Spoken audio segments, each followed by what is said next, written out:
Hello everyone. Nationalist movement toward freedom and partition 1939 to 47 spectrum की book का chapter number 10 part 10।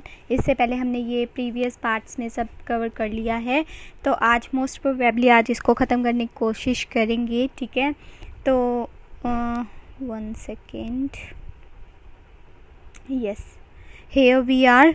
तो हम last time पे the cabinet mission पढ़ रहे थे, तो उसको मैंने क्लोज कर दिया था, काफ़ी लंबा चैप्टर बन जाता नहीं तो यहाँ से आज स्टार्ट करते हैं। डिफरेंट इंटरप्रिटेशंस क्या रही ग्रुपिंग्स की, ठीक है, कैबिनेट मिशन के ऊपर। तो जो ईच पार्टी एंड ग्रुप था वो प्लान की तरफ देख रहा था कि क्या पॉइंट ऑफ व्यू होगा उनका। ठीक है, अभी हम बात कर लेते हैं कि कांग्रेस का और मुस्लिम लीग का क्या क्या स्टेटस रहा कैबिनेट मिशन के ऊपर। तो पहले बात करते हैं कि कांग्रेस का क्या रिएक्शन था।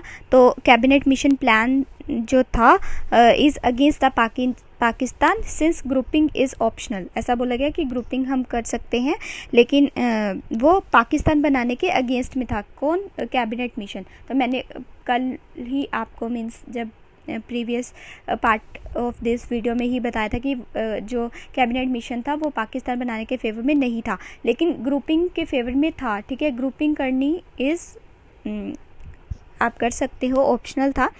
ठीक है, उसके बाद जो लीग की वीटो थी वो भी चली जाती है इसके अंदर, वन कॉन्स्टिट्यूएंट असेंबली के अंदर उसको एनविसास्ड किया जाता है और लीग वीटो जो है वो चली जाती है यहाँ पे। उसके बाद दूसरा जो हमारे पास पक्ष आता है वो मुस्लिम लीग का आता है, जिसके अंदर पाकिस्तान को कंपल्सरी ग्रुपिंग चाहिए थी। ठीक है, और वो यही चाहता था कि पाकिस्तान जो है वो हम बना के रहेंगे, मतलब एक अलग से नेशन स्टेट उनको चाहिए था।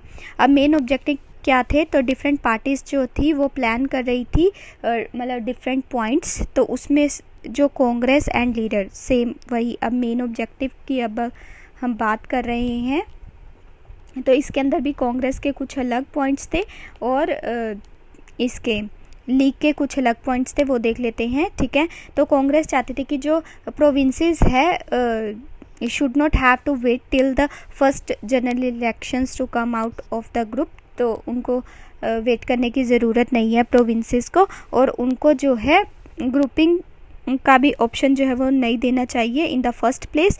ठीक है, और वहीं पे कंपल्सरी ग्रुपिंग जो थी वो कॉन्ट्राडिक्ट करती कि प्रोविंस को ऑटोनॉमी जब देने की बात की, अगर वो कहते थे ना कि ग्रुपिंग जो है वो मैंडेटरी नहीं है, कंपल्सरी नहीं है, तो अगर वो कंपल्सरी कर देते हैं ग्रुपिंग को, तो इसका मतलब आप कॉन्ट्राडिक्ट कर रहे हो, क्योंकि आपने बोला हुआ है कि प्रोविंसेस को जो है वो ऑटोनॉमी दी जाएगी। ठीक है, नेक्स्ट पॉइंट आता है कि जो absence of provincial for the elected member from the princely state in the constituent assembly. तो कॉन्स्टिट्यूएंट असेंबली में प्रिंसली स्टेट्स में इलेक्टेड मेंबर्स की जो के लिए जो प्रोविजंस था वो एब्सेंट था। ठीक है, और उसको जो है एक्सेप्ट नहीं किया गया।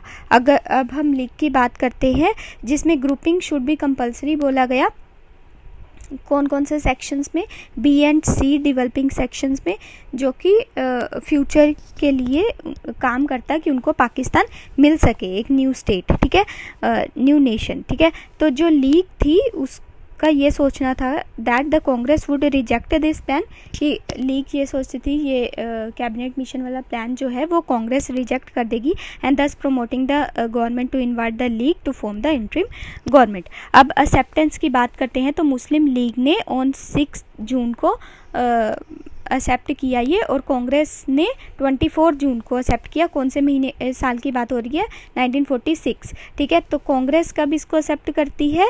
जून 24 को, मतलब बाद में करती है, पहले मुस्लिम लीग करती है। तो मुस्लिम लीग कब करती है? 6 जून को। ठीक है, ये लॉन्ग टर्म जो प्लान था इसको एक्सेप्ट कर लेती है। ये रखा जाता है कैबिनेट मिशन के द्वारा इनके आगे।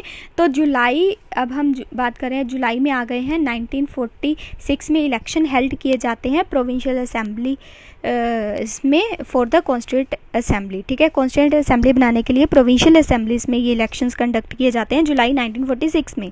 अब जुलाई 1946 में ही नेहरू की एक स्टेटमेंट आती है, we are not bound by the single thing except that we have decide to go into the constituent assembly, और जो बिग प्रोबेबिलिटी थी कि कोई ग्रुपिंग नहीं होएगी, कहाँ कहाँ पे, एक तो नॉर्थ वेस्ट फ्रंटियर प्रोविंस में एंड असम में, ठीक है। इनका ये मानना था कि कोई ग्रुपिंग नहीं की जाएगी यहाँ पे, and would have the objective to join the section B and C, जिसकी हमने बात की थी। अभी हम आगे मतलब ये बात थी 10 जुलाई को ये स्टेटमेंट नेहरू जी देते हैं। उसके बाद 29 जुलाई 1946 को लीग विड्रॉ कर देता है इसकी एक्सेप्टेंस, जो कि इसने कहा था कि हम ठीक है, हमें ये कैबिनेट मिशन ठीक है, लेकिन लीग विड्रॉ कर लेता है जुलाई 29 को। 1946 की बात कर चल रही है, ये जो लॉन्ग टर्म प्लान आता है in response to the Nehru statement, क्योंकि अभी मैंने बताया कि नेहरू की स्टेटमेंट आती है, उन्होंने बोला था we are not bound by the single thing except that we have to decide to go for the constituent assembly, लेकिन ग्रुपिंग की कोई प्रोबेबिलिटी नहीं होएगी north west frontier province and Assam वाले रीजन में, एंड हमें हमारे लिए यही सही है कि हम to join the sections B and सी।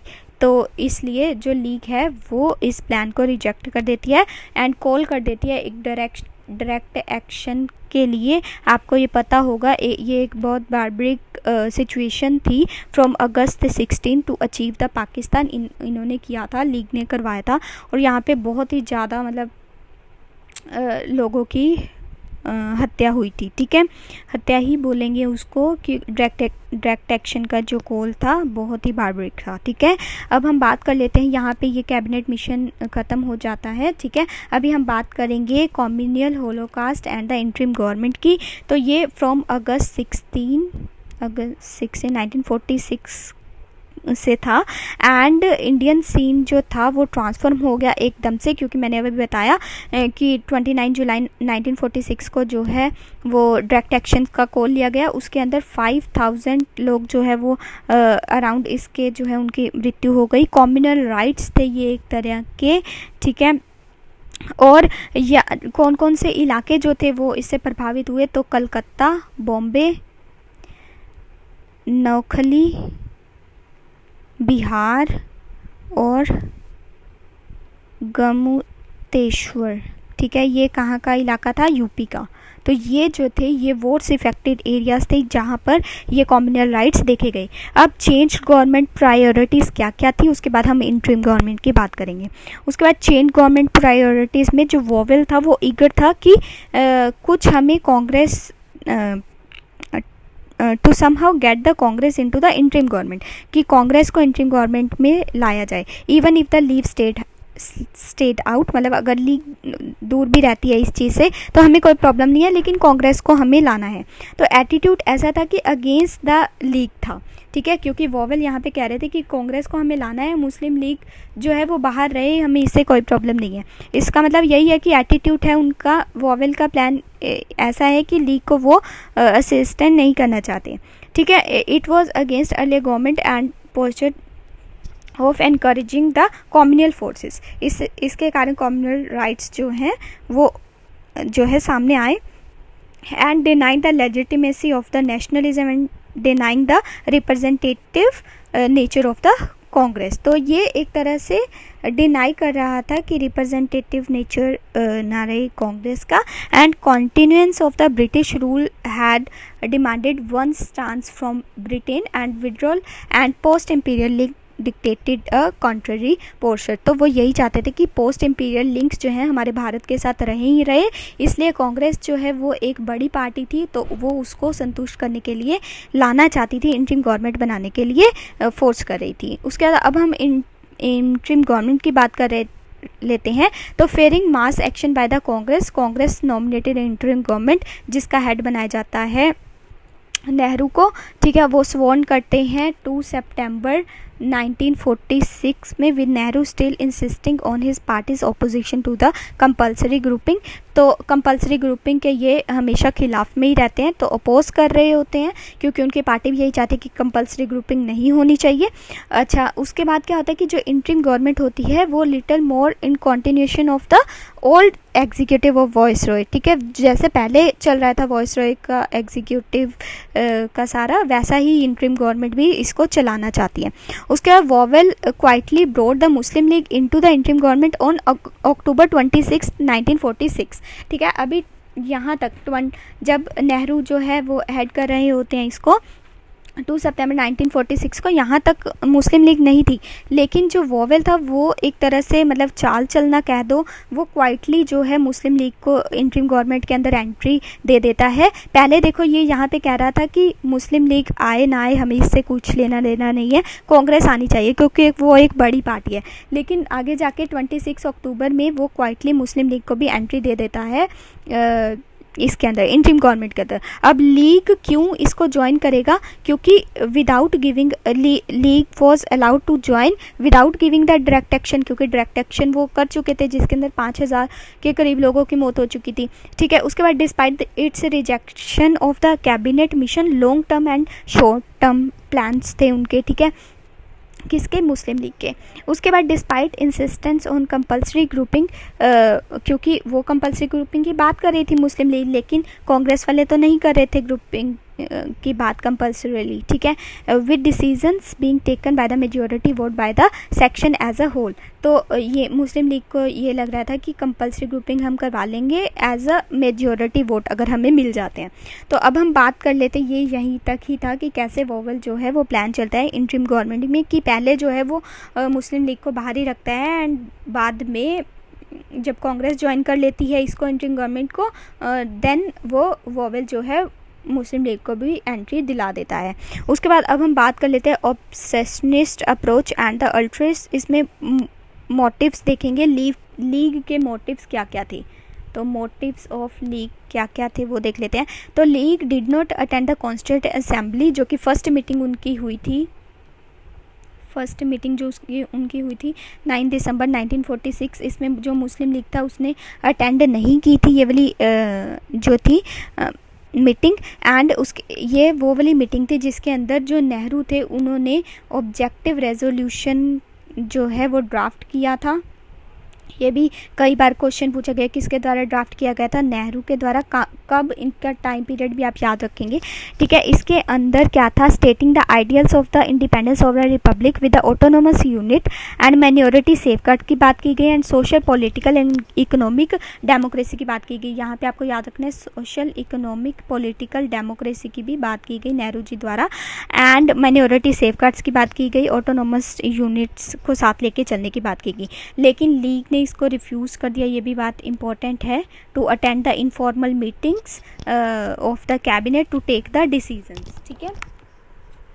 उसके बाद आगे की लीग क्वेश्चन करता है कि जो डिसीजंस एंड अपॉइंटमेंट्स है वो मेड किए जाते हैं बाय द कांग्रेस मेंबर्स, तो इसलिए वो पार्ट नहीं लेंगे क्योंकि लीग की सुनी नहीं जा रही है।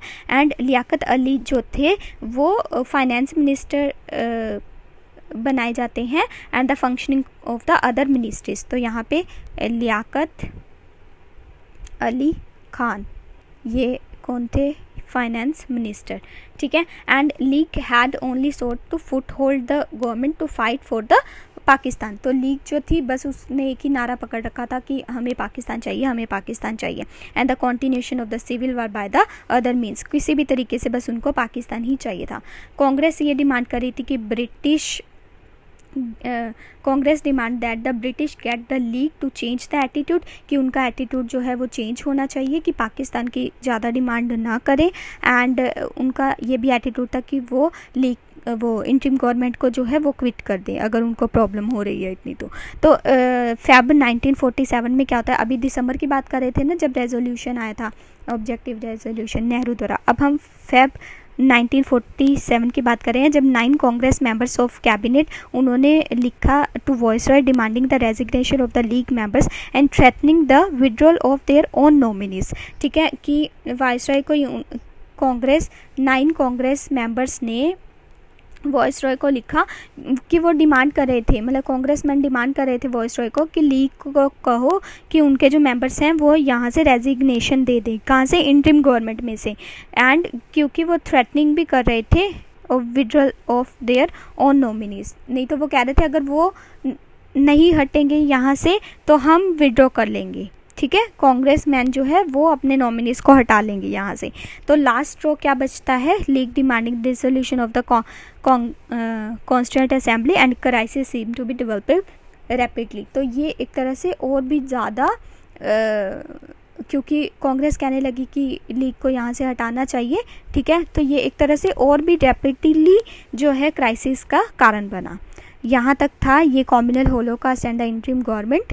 एंड अब हम बात कर लेते हैं एटली स्टेटमेंट फेब 1947 की। तो यहाँ पे क्लेमेंट एटली जो है वो ब्रिटिश पीएम है, ठीक है। इनको हर तरह से जो है ट्रबल ही फेस करनी पड़ रही थी ऑल अराउंड। एंड इन्होंने फिर अनाउंसमेंट किया अपनी स्टेटमेंट जो भी इनके आई, उसके मेन पॉइंट्स देख लेते हैं क्या क्या है। अ डेडलाइन ऑफ द 30 जून 1948, ये फिक्स कर दी गई डेट, ये डेट आपसे पूछी जा सकती है, फिक्स कर दी गई डेट कि जब पावर जो है वो ट्रांसफ़र की जाएगी इंडियंस को, ठीक है, मतलब भारत को दे दी जाएगी। And even if the Indian politicians had not agreed by the time of the constitution, लेकिन ये तैयार नहीं थे अभी इंडियंस, वो कह रहे थे हमें और भी जल्दी लेनी है, ठीक है। लेकिन इन्होंने डेडलाइन, अभी हम ये भी देखेंगे कि why date fixed by the government, कि यही डेट इन्होंने फिक्स क्यों की, ठीक है। तो अभी आगे चलते हैं। अब ब्रिटिश जो थे वो, उन्होंने ये बोला था कि वो अपनी पावर को नहीं देंगे अगर सेंट्रल गवर्नमेंट, वो अपनी पावर को सेंट्रल गवर्नमेंट को नहीं देंगे अगर मुस्लिम मेजॉरिटी प्रोविंस जो है वो ज्वाइन नहीं करेंगी उनको, ठीक है। वो ये चाहते थे कि वो भी ज्वाइन करें, हम इकट्ठी जो है वो पावर जो है तभी ट्रांसफ़र करेंगे। अब ब्रिटिश पावर्स जो थी वो एंड ऑब्लिगेशंस जो थी वो princely states would lapse with the transfer power, but these would not be transfer by the successor government in the British India.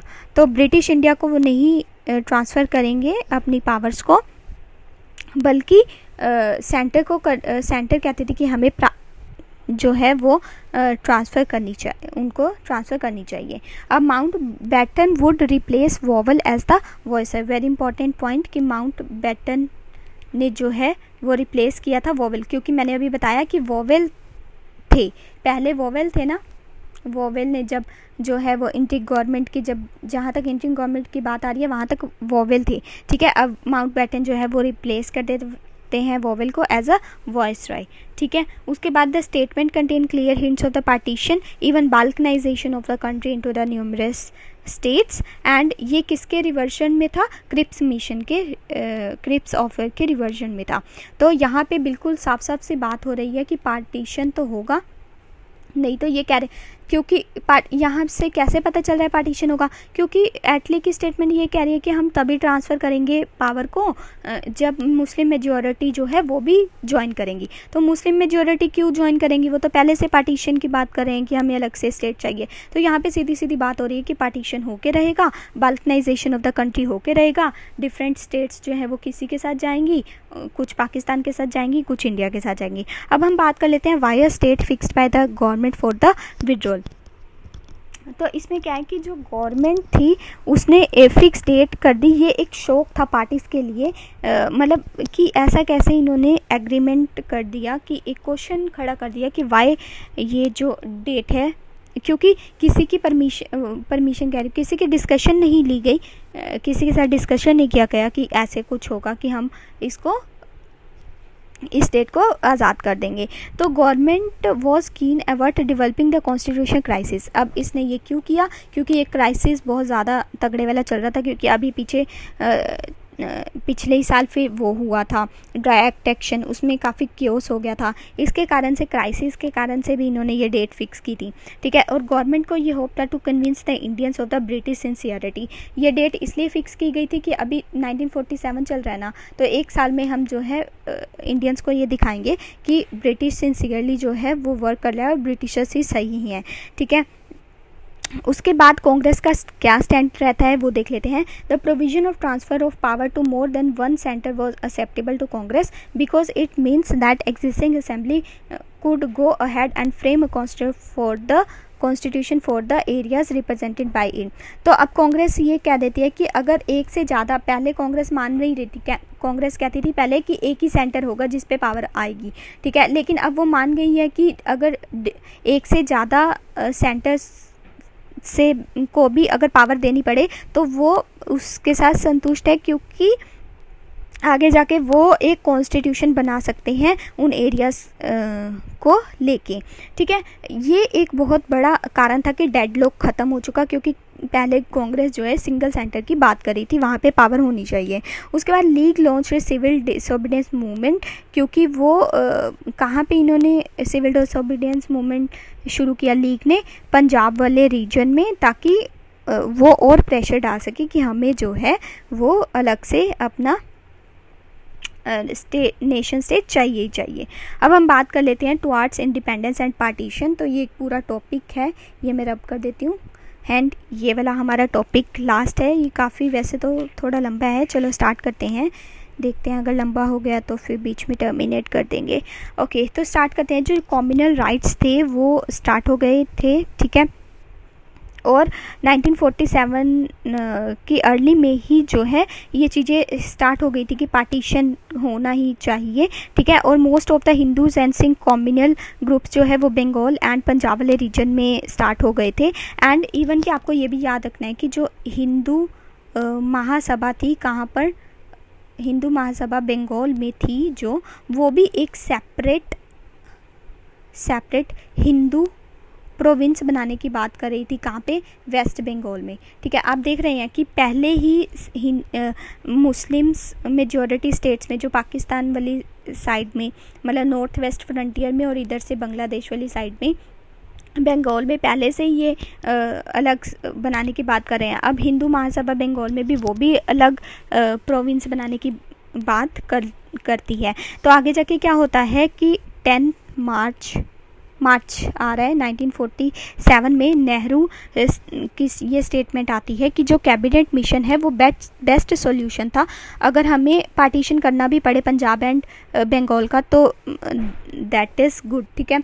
तो यहाँ पे नेहरू जी ऐसा लग रहा है कि वो मान गए हैं कि अगर जो कैबिनेट मिशन था वही सॉल्यूशन था, अगर पाकिस्तान एंड बंगाल वाले रीजन को पार्टीशन ऑल्टरनेट कर सकते हैं हम तो कर देंगे, ठीक है। अभी हम अप्रैल नेक्स्ट मंथ में पहुँच गए हैं 1947 में। यहाँ पे कांग्रेस प्रेसिडेंट जो कृपलानी थे वो वॉइसरॉय के साथ बात करते हैं और कहते हैं रादर देन अ बैटल हमें पाकिस्तान बना देना चाहिए। अभी आप देख रहे हैं कि पहले ये पाकिस्तान बनाने के फेवर में नहीं थे, अब धीरे धीरे वो जो है, देखो मार्च में नेहरू जी ने स्टेटमेंट्स दी थी और यहाँ पे आपको कांग्रेस प्रेसिडेंट कृपलानी जी जो है वो वॉइसरॉय के साथ बात करते हैं कि बैटल से अच्छा तो ये है कि हम पाकिस्तान बना देते हैं, ठीक है, फेयर मैनर में हम बना देते हैं। अब Mountbatten as a viceroy देखते हैं कि इसमें क्या आएगा कि माउंट बैटन को कैसे वॉइसरॉय बनाना चाहते थे इंडियंस, ठीक है, माउंट बैटन एज वॉइसरॉय। तो अब क्या था कि ये डिसाइड हुआ कि हम जो है पावर दे देंगे, पावर जो है वो ट्रांसफ़र कर देंगे टू इंडिया, ठीक है। इसके अंदर ये माउंट बैटन को इसलिए वॉइसरॉय बनाना चाहते थे इंडिया वाले क्योंकि ये on the spot decision making power जो है वो रखते थे, ठीक है, एकदम से क्या चीज़, क्योंकि माउंट बैटन का प्लान ही जो है वो फिर सक्सेस साबित होता है कि हाँ कि ऐसे ऐसे हमें स्टेप्स उठाने चाहिए एंड जो भी डेडलॉक बन रहा है उसको ऐसे ऐसे सॉल्व करना चाहिए। एंड इसका ये भी टास्क था माउंट बैटन का कि to explore the options of unity and division till October 1947, कि हमें यूनिटी के ऑप्शंस ज़्यादा अपनाने चाहिए एज़ कम्पेयर टू द कि हम डिवीजन करें, इसलिए भी इसको वॉइसरॉय बनाना चाहते थे, ठीक है। Then advise the British government on the form of the transfer of power, but he soon discovered that the broad contours of the scenario to emerge as a discernible even before he came, ठीक है। अभी cabinet mission जो आया था वो dead horse हो गया था and Jinnah was obstinate that he would settle for nothing less than a sovereign state. तो कैबिनेट मिशन प्लान जो था वो एक तरह से डेड हॉर्स था क्योंकि जिन्ना जो था वो तो यही बोली जा रहा था कि मुझे एक नेशन स्टेट चाहिए ही चाहिए, पाकिस्तान चाहिए ही चाहिए, ठीक है। अब माउंट बैटन जो थे वो दिखा रहे थे ऑन बोथ द साइड, दोनों का पक्ष रख रहे थे, जिन्ना का भी रख रहे थे, नेहरू का भी रख रहे थे, ठीक है। एंड माउंट बैटन फिर प्लान आता है, आपको पता ही होगा कि जून 3 को 1947 को फ्रीडम विद पार्टीशन फार्मूला लाया जाता है। माउंट बैटन प्लान को ही बोला जाता है ये, अगर आपसे कोई पूछ ले तो माउंट बैटन प्लान का दूसरा नाम है 3 जून प्लान, ठीक है। और इसको बोला जाता है फ्रीडम विद पार्टीशन फॉर्मूला, तो ये भी याद रखेंगे। ये लेके आते हैं, ये एक्सेप्ट किया जाता है वेल बिफोर द माउंटबेटन केम, ठीक है। और ये यही बात करता है कि कैसे हमें ट्रांसफ़र करनी है पावर को and to grant the dominion status. और इसके जो मेन पॉइंट है वो अब देख लेते हैं हम। तो पहला पॉइंट ये आता है कि Punjab and Bengal legislative assembly जो है वो दो ग्रुप्स बनाई जाएंगी, जिसके अंदर हिंदूज़ भी होंगे एंड मुस्लिम्स भी होंगे, एंड पार्टीशन के लिए वो वोट करेंगे, ठीक है। एंड सिंपल मेजॉरिटी से वोटिंग होगी एंड पार्टीशन के लिए कि पार्टीशन होगा या नहीं। एंड जो दो डोमिनियन, अगर मान लो कि अभी तो ये कह रहे हैं कि वोटिंग होगी, ठीक है, मान लो अगर वोटिंग हुई तो उन्होंने कहा कि हाँ 2 देश बन जाने चाहिए, तो 2 डोमिनियन के लिए 2 कॉन्स्टिट्यूएंट असेंबली बनाई जाएंगी, ठीक है। उसके बाद Sindh would take its own decision, जो सिंध वाला रीजन है वो अपना डिसीजन खुद लेगा, ठीक है। रेफरेंडम करवाया जाएगा नॉर्थ वेस्ट फ्रंटियर वाले एरिया में और बंगाल वाले एरिया में कि वो अपने एरियाज़ के लिए खुद डिसीज़न लेंगे, ठीक है। उसके बाद नेक्स्ट पॉइंट आता है कि यूनिफाई इंडिया के लिए क्या किया जाए, independence for the princely state. अब प्रिंसली स्टेट्स को बोला गया कि तुम या तो पाकिस्तान के साथ मिल जाओ या इंडिया के साथ मिल जाओ। Independence for Bengal ruled out, अब बंगाल्स की इंडिपेंडेंस के लिए इन्होंने ये मना कर दिया। And accession of Hyderabad to Pakistan rule out, क्योंकि हैदराबाद क्या चाहता था, इस पे मैंने सेपरेट वीडियो में बताया हुआ आपको कि कैसे हैदराबाद जो है वो इंडिया के अंदर आया, ठीक है। लेकिन ये किसके साथ मिलना चाहता था, पाकिस्तान के साथ, मतलब ये अलग से रहना चाहता था, सॉरी ये अलग से रहना चाहते थे, ठीक है। उसके बाद क्योंकि पाकिस्तान चाहता था कि हैदराबाद हमें मिले तो वो रूल्ड आउट हो गया था। And freedom would be given on the 15 अगस्त, सबको पता ही है 1947 को, ठीक है। उसके बाद एक बाउंड्री कमीशन बिठाया जाएगा इफ़ पार्टीशन होता है तो, ठीक है। तो ये कुछ पॉइंट्स थे इनके अंदर, मेन पॉइंट्स के अंदर। उसके बाद league demand was considered to the extent that Pakistan would created the Congress position on unity was taken into account to make the Pakistan as small as possible. तो कांग्रेस का यही मानना था कि चलो ये पाकिस्तान मांगना चाहते हैं तो दे दो इनको, but Pakistan as small as possible ही हमने रखना है, मतलब इंडिया के अंदर ज़्यादा जो पोर्शन है वो आना चाहिए। तो Mountbatten formula was to divide India but retain maximum unity, मतलब यूनिटी ज़्यादा होनी चाहिए इंडिया के अंदर। अब हम बात कर लेते हैं why Congress accepted the dominion status. Let me rub this first. So अभी हम बात करेंगे why Congress accepted dominion status।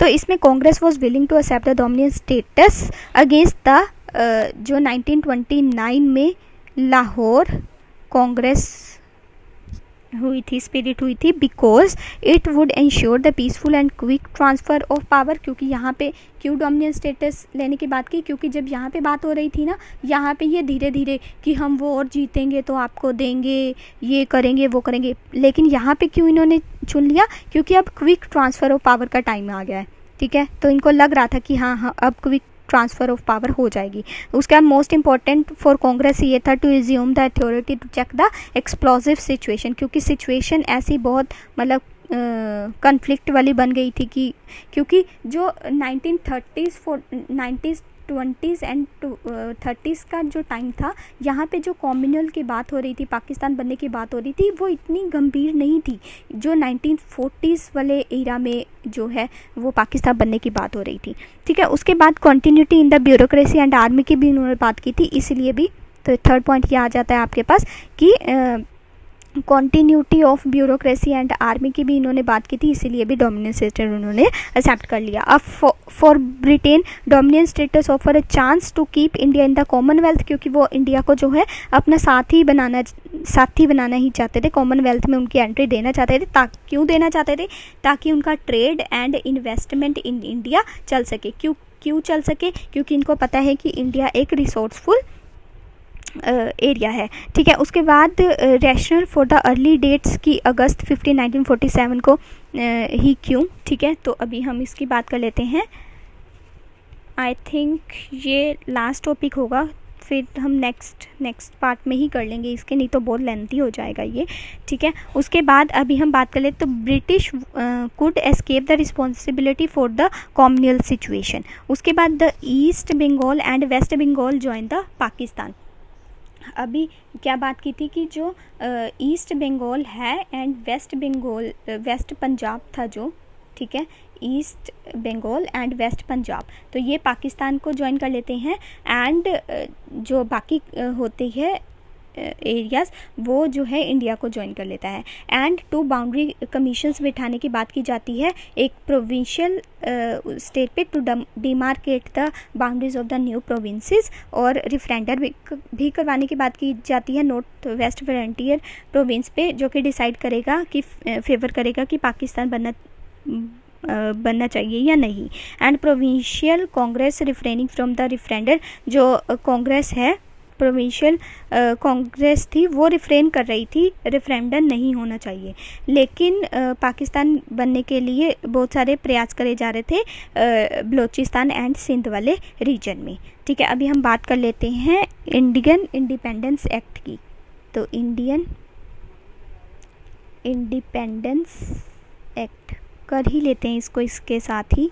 ठीक है, तो 18 जुलाई 1947 में जो ब्रिटिश पार्लियामेंट है वो रेटिफाई करती है माउंटबेटन प्लान को, इसका नाम रख देती है। ये क्वेश्चन पूछा जाता है कि माउंटबेटन प्लान को किस एक्ट से मतलब रिप्लेस किया गया या फिर रेटिफाई किया गया, तो उसका नाम था इंडिपेंडेंस ऑफ इंडियन एक्ट 1947। ठीक है, जो कि इम्प्लीमेंट हुआ 15 अगस्त 1947 को। और ये जो एक्ट था वो ये प्रोवाइड कर रहा था कि 2 इंडिपेंडेंट डोमिनियन बनाए जाएंगे, एक इंडिया होगा एक पाकिस्तान होगा। ठीक है, ईच डोमिनियन स्टेटस पे अलग अलग गवर्नर जनरल बैठेगा और वही मतलब आगे प्रोसीडिंग्स करेगा उसकी। ठीक है, तो आगे जाके क्या होता है कि न्यू कॉन्स्टिट्यूशंस जो है वो भी दोनों के अलग अलग होंगे एंड गवर्नमेंट जो है वो 2 डोमिनियंस को अलग अलग पावर्स जो है वो दे देगी। और देन आगे जाके क्या होता है, जब 14 अगस्त को जो है पाकिस्तान बन जाता है, 15 अगस्त को जो है वो इंडिया बन जाता है, तो जो 14 मतलब ये पाकिस्तान जो बन जाता है, तो यहाँ पे मोहम्मद अली जिन्ना जो होते हैं वो फर्स्ट गवर्नर जनरल बनते हैं। लेकिन इंडिया में कौन फर्स्ट गवर्नर जनरल बनता है, लॉर्ड माउंटबेटन को जो है वो रिक्वेस्ट की जाती है कि आप गवर्नर जनरल बनिए हमारे। ठीक है, तो अभी प्रॉब्लम्स क्या आती हैं अर्ली विड्रॉल की, तो breakneck speeds of the events under the Mountbatten caused anomalies in arranging partition details and totally failed to prevent the Punjab massacre. तो मैसेकर, तो पंजाब में बहुत बड़ा जो है वो रोड्स की सिचुएशन बन जाती है, तो उसके लिए ये पूरे फेल हो जाते हैं कि क्योंकि जब पार्टीशन होता है तो आपने वीडियोस भी देखे होंगे कि कितना बुरा हाल था कि जब मतलब उनको हिंदूज़ को निकाला जा रहा था एंड सिख्स को निकाला जा रहा था फ्रॉम द पाकिस्तान एंड यहाँ से इंडिया से मुस्लिम जा रहे थे दूसरी तरफ। तो ये बहुत ही बड़ा एक होलोकास्ट जैसा ही था, बहुत ही बुरी कंडीशंस थी। आप जाके वीडियोस भी देखिएगा, बहुत ही ज़्यादा बुरा हाल था उस टाइम पे। ठीक है, तो इस कारण से क्या हुआ, no transition institution structure with in which the partition problem would be track. ठीक है, तो कुछ भी ट्रैक नहीं हो रहा था, टैकल करने की उनकी सिचुएशन थी वो जो नहीं थी। ठीक है, बहुत सारी प्रॉब्लम्स आई उनको। ठीक है, and Mountbatten had hoped to be common governor general of India and Pakistan। अभी जो माउंटबेटन था वो जो है कॉमन रहना चाहता था, वो होप कर रहा था कि जिन्ना भी मुझे ही मतलब कि कॉमनली ही बना देंगे गवर्नर जनरल, लेकिन पाकिस्तान वाली साइड पे जिन्ना खुद ही जो है वो बन जाते हैं आपके गवर्नर जनरल। ठीक है, उसके बाद एक बात ये भी है कि इतना पंजाब का मैसेकर क्यों हुआ, क्योंकि इन्होंने बाउंड्री कमीशन बिठाने की बात की गई थी, लेकिन वो बाउंड्री कंडीशन भी नहीं बना था। तो Mountbatten decided to make it public after the 15 August only, so that the responsibility could not, कि ब्रिटिश के ऊपर रिस्पॉन्सिबिलिटी ना आए, इंडियंस एंड पाकिस्तान मिलके जो है वो बात करेंगे एंड एक बाउंड्री बनाएंगे। लेकिन इन्होंने बाउंड्री जल्दी ना बनाने के कारण ही ये मैसेकर हुआ। अब इंटीग्रेशन ऑफ स्टेट्स की बात कर लेते हैं, ये बहुत इंपॉर्टेंट है इंटीग्रेशन ऑफ स्टेट्स। इस पर भी मैंने पहले थोड़ा सा पुरानी वीडियोज़ में भी बताया है कि नेहरू जो है वो प्रिसाइड कर रहे थे all India state people conference session को उदयपुर एंड ग्वालियर में। ठीक है, तो ये आप याद रखेंगे कि जो नेहरू थे वो प्रिसाइड कर रहे थे ऑल इंडिया स्टेट। ये पूछा जा सकता है कि इनको कौन प्रिसाइड करा था। कॉन्फ्रेंस सेशंस ये कहाँ कहाँ पर हो रहे थे, पहले तो आपको ये पता होना चाहिए। उदयपुर, ठीक है, उदयपुर 1945 में हुआ था ये, और ग्वालियर 1947 में, ठीक है। तो he declared that the state refusing to join the constituent assembly would treated as hostile. तो जब नेहरू इनको प्रिसाइड कर रहे थे ना, तो इन्होंने बोला था कि अगर जो स्टेट्स हमारे साथ नहीं मिलेंगी ना, तो ये ऐसा माना जाएगा कि उनका होस्टाइल नेचर है, ठीक है। लेकिन आगे जाके न्यू स्टेट डिपार्टमेंट बनाया जाता है, और उसमें पटेल, सरदार पटेल को जो है उसकी कमान दे दी जाती है कि आप, क्योंकि वो बहुत जो है इम्पोर्टेंट रोल प्ले कर रहे थे in the unification of the states. तो इसको 2 फेज़ में रखा जाता है, ठीक है। तो वो 2 फेज़ देख लेते हैं कौन कौन से थे। तो फेज़ 1 जो था वो 15 अगस्त 1947 से स्टार्ट हो रहा था, जिसके अंदर कश्मीर, हैदराबाद और जूनागढ़ इन्वॉल्व नहीं थे, जिन्होंने इंस्ट्रूमेंट ऑफ सेशन जो है वो साइन किया था। लेकिन बाकियों के अंदर ये था कि defence, external affairs and communication जो है वो भी उनके साथ ही था। The princes agreed to this fairly easily because, पहली बार कि वो सरेंडर कर ले only what they never had, जो उन्होंने पहले नहीं किया, and there was no change in the internal political structure. तो इंटरनल पॉलिटिकल स्ट्रक्चर में कोई चेंज नहीं होगा और वो बस मिल जाए इंडिया के साथ। सेकेंड फेज़ में ये था कि इंटीग्रेशन ऑफ स्टेट्स की बात की गई। सेकेंड फेज़ में इंटीग्रेशन ऑफ स्टेट्स की बात की गई। कौन कौन से रीजन्स थे उसमें? कथियावाड़ थे, विंध्या एंड मध्य प्रदेश, राजस्थान और Himachal Pradesh, along with the internal constitution changes in states with some years retained their old boundary, जिनकी ओल्ड बाउंड्रीज भी थी वो भी आके मिल सकते थे।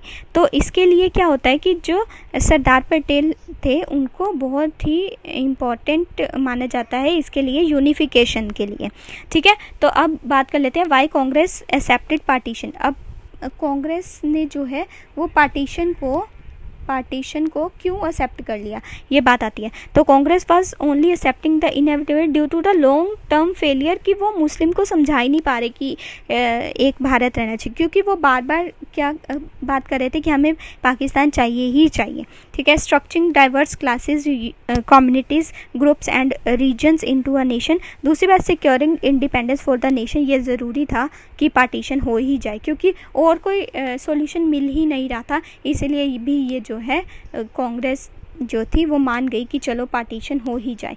लेकिन उनका, जैसे कि हमने पहले भी बात की थी, वो ये चाहते थे कि ज़्यादा पार्ट पाकिस्तान के पास ना जाए, ठीक है। अभी क्योंकि डायरेक्ट एक्शंस भी हो गया था, क्योंकि पाकिस्तान डिमांड कर रहे थे, पहली बात। दूसरी बात कि डायरेक्ट एक्शन से काफ़ी लोगों की मौत हो गई थी, ठीक है, मतलब वायलेंस बहुत ज़्यादा हो गया था इस कारण से भी। तीसरी बात कि वो ये सोच रहे थे कि ज़्यादा बाल्कनाइजेशन ऑफ द कंट्री ना हो जाए, ज़्यादा स्टेट्स ना बिखर जाएं, इसलिए भी कांग्रेस जो है वो मान गई थी। और सेपरेट मुस्लिम